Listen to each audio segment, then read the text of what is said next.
Contratos com as escolas, transporte escolar, cursos, tantas coisas que a gente pagava, né? E agora? Quanto mais a pandemia continua, o consumidor perde renda. Tem que pagar? Quando é que pedir a rescisão? Como é que a gente pode evitar tanto prejuízo? E é por isso que o Fala Brasil, edição de sábado, recebe hoje o advogado especializado em direito do consumidor, doutor Arthur Rolo. Doutor Arthur, um ótimo dia para você. Os pais são obrigados a pagar pelo serviço das vans escolares, por exemplo, sem mesmo usar, já que os filhos não estão indo à escola? Bom dia, na verdade não tem que pagar porque o serviço não está sendo prestado. Se o serviço não é prestado, não há obrigação de pagar. Muitos pais já ajudaram os proprietários de vans até aqui, porque tem gente do outro lado do contrato também, mas a obrigação do pagamento não existe.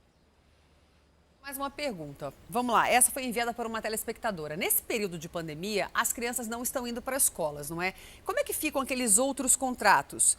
Tem direito a ressarcimento, remarcação? Por exemplo, se tivesse uma reserva de voo, o voo foi cancelado, as pessoas, na verdade, não sabem o que fazer. Na verdade, tem uma medida provisória que regula tanto as passagens quanto as viagens. Diz que os consumidores podem remarcar por um período de até 12 meses. Então, quem não estiver em condições de viajar, não estiver seguro para viajar, tem 12 meses para remarcar essa viagem sem qualquer custo. Quem quiser o dinheiro de volta, aí vai ter que pagar as multas, o que eu pessoalmente acho um absurdo, mas é o que está na medida provisória. Então, a recomendação que a gente dá é remarcar essas viagens para um período de até 12 meses. Doutor, agora vamos fazer uma pergunta aqui que quem enviou foi o nosso telespectador. Ele não se identificou, mas ele disse o seguinte: ele quer saber se pode cancelar uma compra por atraso na entrega. Estava previsto para receber amanhã, por exemplo, demorou muito mais do que isso. Qualquer compra que tenha entrega atrasada, ela pode ser até cancelada e o consumidor pode pedir o dinheiro de volta. Isso está lá no artigo 35 do Código de Defesa do Consumidor. E também lembrando que se a compra foi feita pela internet, enquanto o produto não chega, o consumidor também tem 7 dias para se arrepender, como está lá no artigo 49 do Código do Consumidor. O telespectador conta que deixou de pagar a conta de luz no mês passado, viu? Perdeu o emprego e não teve dinheiro. A energia pode ser cortada mesmo assim durante a pandemia, doutor?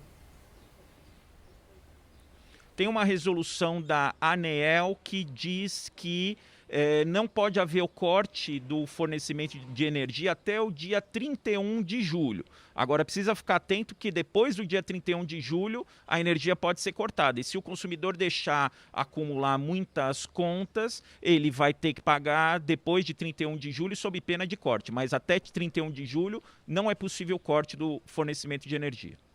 Doutor Arthur, mais uma pergunta de um telespectador relacionada a atrasos de entrega, né? Este telespectador disse o seguinte, que precisa trocar um produto que veio errado e a empresa deu 3 dias de prazo para ele. Só que ele alega que as agências dos Correios estão cheias e ele tem medo de se contaminar. É possível uma extensão As desse agências prazo? de correio efetivamente estão... As agências do correio efetivamente estão cheias, o atendimento ainda não foi normalizado, esse prazo de 3 dias não é razoável e existe um entendimento de que esses prazos, se os serviços não estão funcionando como deveriam, eles estão suspensos. A gente recomenda que tente cumprir esse prazo, mas se não for possível, a empresa não vai poder se negar a efetuar a troca.